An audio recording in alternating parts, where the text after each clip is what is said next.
तो दोस्तों नमस्कार। आज हम संविधान की दूसरी वीडियो में चर्चा करेंगे, बात करेंगे क्वेश्चन कहाँ से आते हैं और किस तरह से संविधान को पढ़ा जा सकता है और किस चीज़ को बार बार रिवीजन करना है आपको। तो दोस्तों क्या है कि अपने पढ़ लिया था संविधान का विकास कैसे हुआ, संवैधानिक विकास, कंपनियों के बारे में पढ़ लिया था, अपने शॉर्टकट ट्रिक भी देखी थी। ट्रिक बार बार रटना आप, और क्वेश्चन यहाँ से बाहर कहीं नहीं जाएगा, यहीं से क्वेश्चन आते हैं दोस्तों। और संविधान बहुत अच्छे से पढ़ाऊँगा, इस पर विश्वास रखो, बहुत अच्छे नोट्स है ये। तो दोस्तों जो अधिनियम चल रहे थे अपने चार्टर एक्ट, अब जो कंपनी के जो कंट्रोल में आए थे अधिनियम, उनके बारे में पढ़ेंगे। तो पहला अधिनियम था जो कंपनी थी उसके नियंत्रण में आए, कौन कौन से अधिनियम थे। रेगुलेटिंग एक्ट था एक, तो 1773 ईस्वी को, उसको बोलते हैं नियामक कानून, यानी कि नियम जो बनते हैं ना उसको बोलते हैं नियामक कानून। रेगुलेटिंग एक्ट 1773 ईस्वी, ये जरूर ध्यान रखना। रेगुलेटिंग एक्ट 1773 ईस्वी को हुआ था दोस्तों, है ना। तो इसको बोलते हैं नियामक कानून। क्या बोलते हैं इसको? नियामक कानून। तो बंगाल का गवर्नर को बंगाल का गवर्नर जनरल बनाया गया। जो बंगाल में गवर्नर था उसको क्या बनाया गया? बंगाल का गवर्नर जनरल। यह अधिनियम ब्रिटिश प्रधानमंत्री लॉर्ड नॉर्थ के द्वारा भेजा गया। यह अंग्रेजों द्वारा भारत के लिए बनाया गया प्रथम लिखित कानून था। इस एक्ट के मुख्य प्रावधान है, तो प्रथम लिखित कानून था, ये कौन सा था? यह अंग्रेजों द्वारा भारत के लिए बनाया गया प्रथम लिखित कानून था। रेगुलेटिंग एक्ट 1773 ईस्वी, नियामक कानून। बंगाल को गवर्नर का बंगाल का गवर्नर जनरल बनाया गया। प्रधानमंत्री थे लॉर्ड नॉर्थ। ये अंग्रेजों द्वारा भारत के लिए बनाया गया। इस एक्ट के मुख्य प्रावधान क्या क्या है पढ़ेंगे। प्रावधान कि बंगाल के गवर्नर को गवर्नर जनरल पद का नाम दिया गया, ये थे इसके प्रावधान। इस एक्ट के प्रावधान क्या क्या थे नियामक कानून के, कि जो बंगाल के गवर्नर थे उनको क्या बनाया गया? गवर्नर जनरल नाम दिया गया, ठीक है। और इस प्रकार बंगाल का पहला गवर्नर जनरल वारेन हेस्टिंग्स, क्या थे? Warren Hastings. बंगाल का जो गवर्नर जनरल कौन थे? वारेन हेस्टिंग्स को बनाया गया। इस एक्ट के द्वारा बम को, इस ट्रिक है बम को यानी बम्बई, मद्रास, है ना, प्रेसिडेंटों को कलकत्ता प्रेसिडेंसी के अधीन कर दिया गया।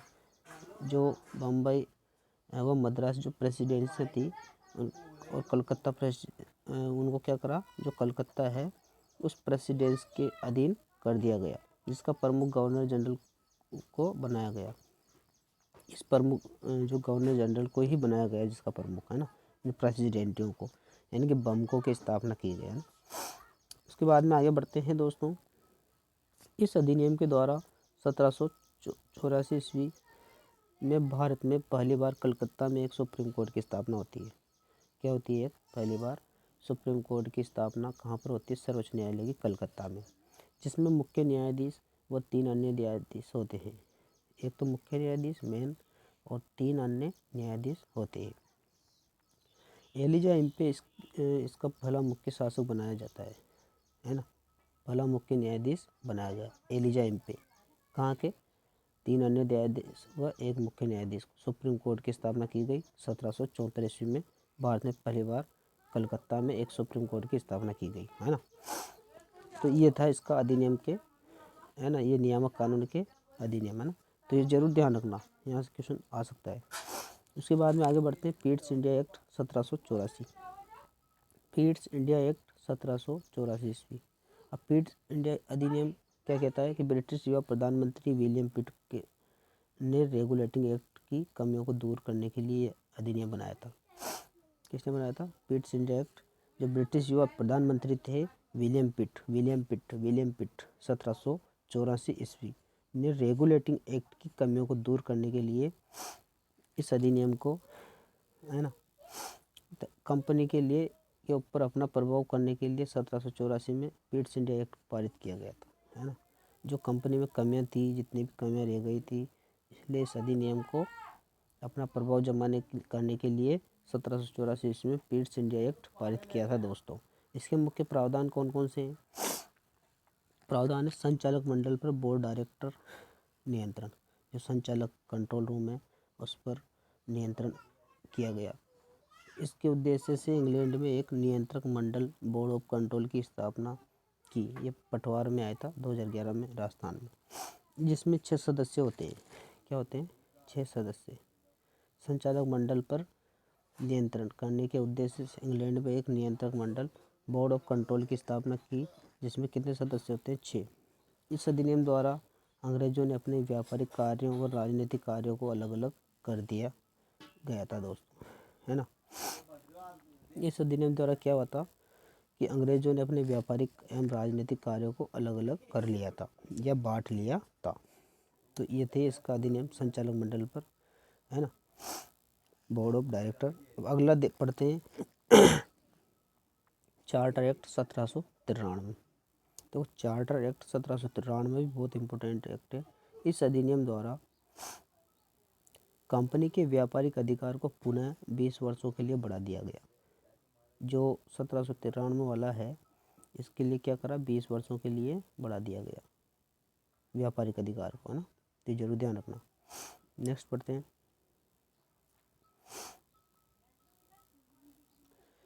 फिर आता है दोस्तों चार्टर एक्ट 1813 ईस्वी। इस अधिनियम द्वारा भारत में चाय, क्या है? भारत में चाय, चीनी, अफीम, चीन से अफीम के व्यापारिक एकाधिकार को छोड़कर शेष सभी वस्तुओं से कंपनी के व्यापारिक एकाधिकार को समाप्त कर दिया गया।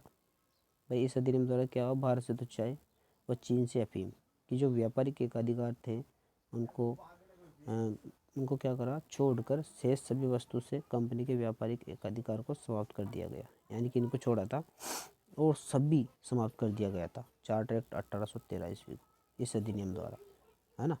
तो ये जरूर ध्यान रखना। और आगे बढ़ते हैं। इस एक्ट के द्वारा 1 लाख रुपए प्रतिवर्ष शिक्षा पर खर्च करने के लिए बजट का प्रावधान किया गया। इस एक्ट के द्वारा क्या हुआ कि 1 लाख रुपए प्रतिवर्ष शिक्षा पर खर्च करने के लिए बजट का प्रावधान किया गया। बजट की शुरुआत होती है तो राजा राम मोहन राय के प्रयासों से यह धन अंग्रेज शिक्षा पर खर्च किया जाने लगा। किस पर किया जाने लगा? अंग्रेजी शिक्षा पर खर्च किया जाने लगा। किसके प्रयासों से? राजा राम मोहन राय द्वारा, ना। अब ईसाई मिशनरी विलियम कैरी, कलकत्ता के घड़ीसाज, ईसाई मिशनरी विलियम कैरी और कलकत्ता के घड़ीसाज, है ना, डेविड हेयर ने के साथ मिलकर राजा राम मोहन राय ने बंगाल में इंग्लिश मीडियम के कई स्कूल खोले। क्या खोले? कई स्कूल खोले इंग्लिश मीडियम के, ये स्कूल खोल दिए डेविड हेयर ने, है ना। डेविड हेयर ने उधर से कलकत्ता के घड़ीसाज ने और विलियम कैरी ने क्या करे? ईसाई मिशनरी ने क्या करे? स्कूल खोल दिए। और ईसाई मिशनरियों को इंडिया में ईसाई धर्म के प्रचार प्रसार की अनुमति दी गई। क्या दी गई? प्रचार प्रसार की अनुमति। चार्टर एक्ट 1833 की बात करते हैं। अब जो चार्टर एक्ट है 1833 की बात करते हैं कि इस अधिनियम के माध्यम से कंपनी के व्यापारिक अधिकार को पूरी तरह से समाप्त कर दिया गया और अब कंपनी की प्रशासनिक संस्था मात्र रह गई थी, है ना। प्रशासनिक संस्था मात्र ही रह गई थी चार्टर एक्ट 1833 में। चार्टर एक्ट 1833 में क्या रह गई थी? इस अधिनियम के माध्यम से कंपनी के व्यापारिक जो व्यापार करते थे ना कंपनी, ब्रिटिश कंपनी, तो पूरी तरह से समाप्त कर दिए गए थे। अब कंपनी को प्रशासनिक संस्था मात्र ही रह गई थी दोस्त। और बंगाल के गवर्नर जनरल को पूरे भारत का गवर्नर जनरल कहा जाने लगा। इस एक्ट में क्या हुआ? बंगाल का जो गवर्नर जनरल था, बंगाल का गवर्नर जनरल, उसको पूरे भारत का गवर्नर जनरल कहा जाने लगा। तो ये धन्यवाद दोस्तों। आगे बढ़ते हैं। और अब आता है इस एक्ट में क्या हुआ था? इस अधिनियम के माध्यम से कंपनी के व्यापारिक अधिकार पूरी तरह समाप्त खत्म कर दिए और अब कंपनी को एक व्यापारिक संस्था मात्र रह चुके थे। बंगाल के गवर्नर जनरल को पूरे भारत का गवर्नर जनरल कहा जाने लगा और लॉर्ड विलियम बेंटिंक भारत का पहला गवर्नर जनरल बना। क्या बना था? Lord William Bentinck. जरूर ध्यान रखना दोस्त। भारत का गवर्नर जनरल कौन बना पूरे भारत का? Lord William Bentinck. कब बना? 1833 में। वो अपने अधिनियम याद करा था ना, वही है। बहु कला गजमाए भागज लई बेटी कागज लावा करेगी। तो दोस्तों क्या हुआ था कि बंगाल के जो गवर्नर जनरल को पूरे भारत का गवर्नर जनरल बना दिया गया था, है ना। यानी कि कहा जाने लगा पूरे भारत का। लॉर्ड विलियम बेंटिंक भारत का पहला गवर्नर जनरल बना। गवर्नर जनरल की कार्यकारिणी परिषद में एक विधि सदस्य को चौथे सदस्य विधि के रूप में शामिल किया गया, है ना, चौथे सदस्य विधि के रूप में शामिल किया गया। गवर्नर जनरल की जो कार्यकारिणी परिषद में एक विधि सदस्य को चौथे सदस्य विधि के रूप में शामिल किया गया, जो लॉर्ड मेकाले को पहला विधि सदस्य बनाया गया। लॉर्ड मेकाले को क्या बनाया गया? पहला विधि सदस्य, जरूर ध्यान रखना। उसके बाद में भारतीय कानूनों का वर्गीकरण करने के लिए एक विधि आयोग का गठन किया गया। क्या किया गया? गठन। लॉर्ड मेकाले को इस आयोग का अध्यक्ष नियुक्त किया गया। जो लॉर्ड मेकाले हैं उनको क्या किया गया? एक अध्यक्ष। इस अधिनियम द्वारा ईसाइयों को भारत में जमीन खरीद कर बसने का अधिकार दे दिया गया। इस अधिनियम में क्या हुआ कि भारतीयों को जमीन खरीद कर बसने का अधिकार दे दिया गया। तो ये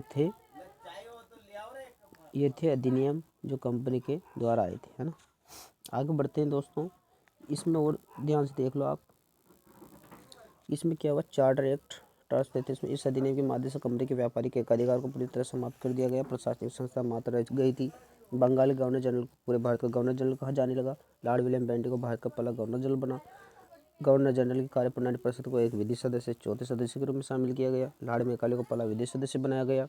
भारतीय कानूनों का वर्गीकरण करने के लिए एक विधि आयोग का गठन किया गया। लॉर्ड मेकाले को इस आयोग का अध्यक्ष नियुक्त किया गया और इस अधिनियम द्वारा ईसाइयों के पूरे भारत में जमीन खरीद कर बसने का अधिकार दे दिया गया। इस अधिनियम के द्वारा ईसाइयों को पूरे भारत में जमीन खरीद कर बसने का पूरा अधिकार दे दिया गया। तो इस अधिनियम के द्वारा, तो ये जरूर ध्यान रखना दोस्तों, है ना। नेक्स्ट पढ़ते हैं चार्टर एक्ट 1853। ये भी मोस्ट है, चार्टर एक्ट 1853। इस एक्ट के द्वारा कंपनी के प्रशासन को पुनः 20 वर्षों के लिए बांट दिया गया। क्या किया गया? 20 वर्षों के लिए बांट दिया गया। किंतु यह भी कहा गया कि ब्रिटिश संसद जब भी चाहे तब भी भारत से कंपनी के शासन को समाप्त कर देगी। जो ब्रिटिश कंपनी थी उसने कहा है कि ये भारत से शासन जब भी चाहेगी ना वो तब भी समाप्त कर देगी, कर भी सकती है, कोई दिक्कत नहीं। 1853 इस एक्ट के द्वारा कंपनी के प्रशासन को पुनः 20 वर्षों के लिए बढ़ा दिया गया था। भाई 20 वर्षों का सिस्टम चल रहा था इसमें, है ना। अब आगे बढ़ते हैं। 1857 के विद्रोह के बाद 2 अगस्त 1858 क्या हुआ था? 2 अगस्त 1858 को पारित भारत शासन अधिनियम द्वारा भारत से कंपनी का शासन समाप्त कर दिया गया। अब देखो तो आप, 1857 के विद्रोह के बाद 2 अगस्त 1858 को पारित भारत शासन अधिनियम द्वारा शासन को समाप्त कर दिया गया और भारत में पहली बार कंपनी के महत्वपूर्ण पदों पर सिविल सेवाओं में भर्ती हेतु ब्रिटिश संसद द्वारा एक खुली प्रतियोगी परीक्षा का आयोग का आयोजन करने का प्रावधान किया गया। भारत में पहली बार कंपनी के महत्वपूर्ण पदों पर सिविल सेवाओं में भर्ती हेतु ब्रिटिश संसद द्वारा एक खुली प्रतियोगी परीक्षा आयोजन करने का प्रावधान किया गया। अतः सिविल सेवाओं के लिए पहली बार भारतीयों के चयन का रास्ता खुला। ये कितनी अच्छी बात रही, चयन का रास्ता खुला। किसके लिए? भारतीयों के लिए प्रथम बार, है ना दोस्तों। चयन का रास्ता कब खुला? इस चार्ट एक्ट 1858 के तहत। अब आते हैं अपन 1861 में सत्येंद्रनाथ टैगोर पहले भारतीय हुए। क्या हुए? 1861 में सत्येंद्रनाथ टैगोर पहले भारतीय हुए जिन्होंने ICS इंडियन सिविल सर्विस उत्तीर्ण की। क्या की? इंडियन सिविल सर्विस उत्तीर्ण की, है ना। 1854 में सिविल सेवा संबंधी मेकाले समिति का गठन किया गया। 1854 में क्या हुआ? 1854 में सिविल सेवा का संबंध मेकाले समिति का गठन किया गया। भारत शासन अधिनियम आ जाता है। अब क्या आ जाता है? भारत शासन अधिनियम पर पढ़ेंगे दोस्तों अगली वीडियो में। अगर ये अच्छी लगे तो लाइक एंड सब्सक्राइब जरूर करना। पर क्वेश्चन यहीं से आता है, IAS RS, है ना, UPSC, इंडिया के जितने भी एग्ज़ाम होते हैं संविधान के क्वेश्चन यहीं से आते हैं। और ये इसको अच्छे से पढ़ लो आप और क्वेश्चन बाहर नहीं जाएगा। 1-2 बार तो आप रिवीजन मार ही लो, है ना। लाइक एंड सब्सक्राइब जरूर करना दोस्तों अगर पसंद आए। धन्यवाद। मिलते हैं अगली वीडियो में इसी चैप्टर के साथ। धन्यवाद।